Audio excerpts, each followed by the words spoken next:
আসসালামু আলাইকুম প্রিয় ভিউয়ার্স, শিকদার একাডেমিতে আপনাদের সকলকে স্বাগত। তো আজকে আমরা এক্সক্লামেটরি অ্যাসারেটিভ নিয়ে আলাপ করব। এর আগে আমরা অ্যাসারেটিভ এক্সক্লামেটরি আলাপ করছিলাম।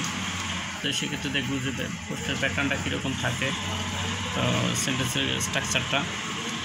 তো প্রথমে বসাইতে হবে সাবজেক্ট, তারপরে কি ভার্ব, তারপরে যদি থাকে অথবা অ্যান্ড, তারপরে বেরি অথবা গ্রেট, এবার অ্যাডজেক্টিভ, এবার বাকি অংশ।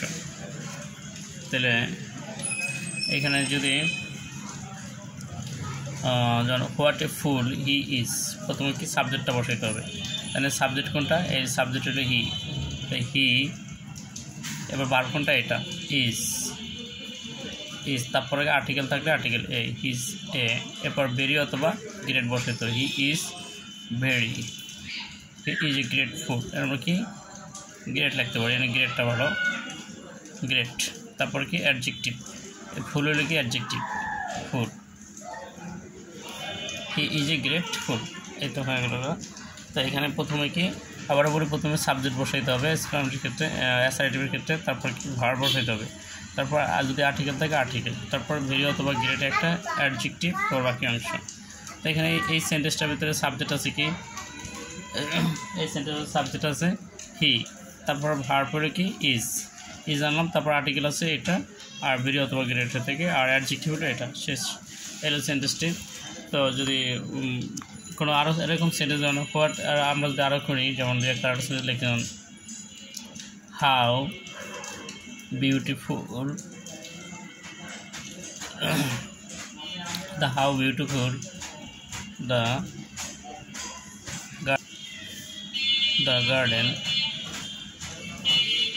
the garden is। তাহলে এরকম যদি থাকে, তাহলে আমরা এখানে কি করব, এখানে সাবজেক্ট কোনটা? দ্য গার্ডেন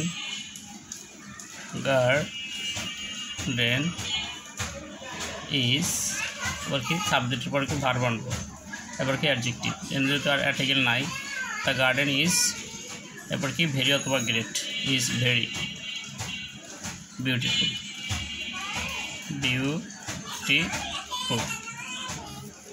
তাহলে যদি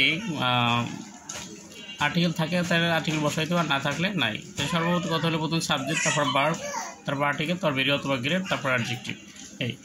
এরপর আমরা যাব হুডের ক্ষেত্রে। হুডে যদি থাকে সেক্ষেত্রে আমরা কী করব, যে হুডের পরিবর্তে ম্যাটার অফ জয় দ্যাট এবং বাকি অংশ। হুডের পরিবর্তে কি ম্যাটার অফ জয় দ্যাট, তাহলে আমরা হুডের পরিবর্তে আমরা বসাবো কি ম্যাটার অফ জয় দ্যাট। তাহলে এখানে আমরা এই যে হুডে লিখছি, এটার পরিবর্তে আমরা লাগবো কি ম্যাটার অফ জয় দ্যাট, তারপর কি বাকি অংশ, matter of joy that we have won the game. যদি হুডে থাকে তার পরিবর্তে আমরা ম্যাটার অফ জয় দ্যাট বসাবো, আর পুরো বাকি অংশটা রেখে দেবো, তাহলে কিন্তু এক্সক্লামেটরি থেকে অ্যাসারেটিভ হয়ে যাবে। আমি আবারও বলছি, যদি হুডে থাকে তার পরিবর্তে আমরা রাখবো ম্যাটার অফ জয় দ্যাট, এই অংশটা। তারপর সেন্টেন্সের যে বাকি অংশটা থাকবে সেটা রেখে দিতে হবে। এটা হলো হুডে যুক্ত এক্সক্লামেটরি থেকে অ্যাসারেটিভ করার নিয়ম। তো আমরা রেখে যাব, যদি এলাস থাকে তাই সেই ক্ষেত্রে আমরা লিখবো, এটার পরিবর্তে লিখবো এটা the matter of sorrow that.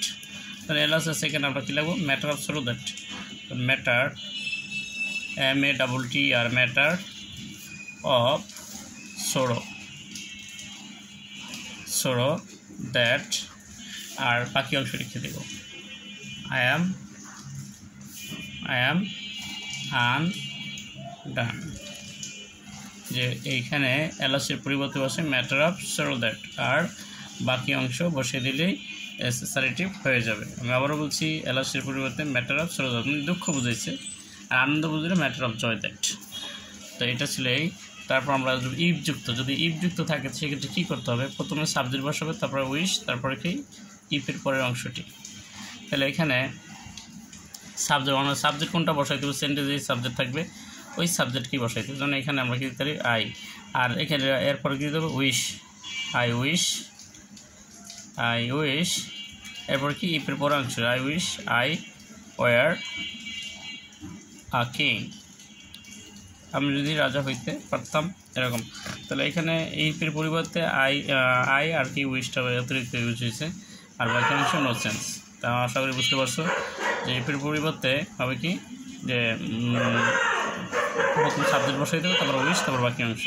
আবারও বলি, প্রথম সাবজেক্ট, তারপর উইশ, তারপর কি ইফের পরে যে অংশটা আছে সেই অংশটা এই অংশটা বসাই দিতে হবে, তাইলে কি সেন্টেন্সটা পুরোটা হয়ে যাবে। এরপর রয়েছে আরেকটি, আমরা দেখবো এখন শেষ পর্যায়ে হেড থাকলে কী করতে হবে। প্রথমে সাবজেক্ট বসাইতে হবে, তারপরে কী করতে হবে উইশ, তারপরে সাবজেক্ট, তারপর হেড বাকি অংশ। কারণ এখানে প্রথমে কি এই যে হেড আছে, তারপরে কী বলবো সাবজেক্ট, সাবজেক্ট কোনটা এই যে সাবজেক্ট এটা, তা আই হেড, তারপর কী বসাবো উইশ, তা আই উইশ, তারপরে কী বসাবো আই উইশ, তারপর কি আবার সাবজেক্ট আই উইশ আই, তারপর কি head, head the wings of bird, যে আমার যে পাখির মতো ডানা থাকতো এরকম। না আমি আবার বলছি, প্রথমে কি যদি সাবজেক্ট হেড থাকে তাহলে প্রথমে আমাদের সাবজেক্টটা বসাইতে হবে। সাবজেক্ট কোনটা বসাবো, যেটা সেন্টেন্সে থাকবে ওই সাবজেক্টকে বসাইতে হবে। যেমন এখানে আই আছে, আইটি বসাইতে হবে, তারপরে আমাদের কি উইশটা বসাইতে হবে, উইশ উইশ দেওয়া আছে, উইশের পরে আবার আমরা সেই সাবজেক্টটা আসে সেন্টেন্স থাকবে ওইটাই বসাইতে হবে, তারপর বাকি অংশ দিলে সেন্টেন্স হয়ে যাবে। এরপর আমরা দেখবো উডটার দ্বারা, যদি উডটার থাকে তাহলে আমরা সেক্ষেত্রে কী করবো, উডের প্রথমে সাবজেক্ট উইশ বাকি অংশ, এখানে আছে উডের পরে আমরা কী বলতে সাবজেক্ট, সাবজেক্ট কোনটা ওই যেটা আছে সেটাই, তা আই, এরপর কী বসে উইশ আই উইশ, তারপর কি আই উইশ, তারপরে বাকি অংশ I wish I could, I could be a child আগে। তো এই যে এখানে আমার আরও অনেকগুলি সেন্টেন্স রয়েছে, তো পিছনে অ্যাসারেটিভ, ইন্টারগেটিভ, ইম্পারেটিভ সবগুলি পার্টই দেওয়া রয়েছে, এবং কম্পারেটিভ সেন্টেন্স রয়েছে, ভয়েস নারেশন এবং রাইট ফ্রম ভার্ব, অনেক বিষয় রয়েছে, আইসিটির বিষয় রয়েছে। সিরাজুলের যে নাটক আছে সেটার মির্জাফরের জীবনী দিয়ে সেটা দেওয়া আছে। তো এই মির্জাফরের জীবনীটা দেখলে এই সিরাজুল্লাহ নাটকটির অধিকাংশেই লিখতে পারবে, এবং মির্জাফর সম্পর্কে তো পারবেই, তাই নাটকটারও খুঁটিনাটি বিষয় তুলে ধরা হয়েছে। তো তোমরা চাইলে সেটা দেখে আসতে পারো যারা ইন্টারনেট পড়ো। আর সেন্টেন্স তো সকল ক্লাসে সকলের জন্য প্রয়োজন, এটার তো কোনো ক্লাস নেই, তবে এসএসসি এইচএসসি 9 10 সবার জন্য প্রয়োজন। তো আজকের মতো এইখানেই, আবার হয়তো বা কোনো নতুন ভিডিও নিয়ে তোমাদের সাথে আবারও কথা অবশ্যই। তোমার সবাই ভালো থাকি, সুস্থ থাকি, আল্লাহ হাফেজ, আসসালামু আলাইকুম।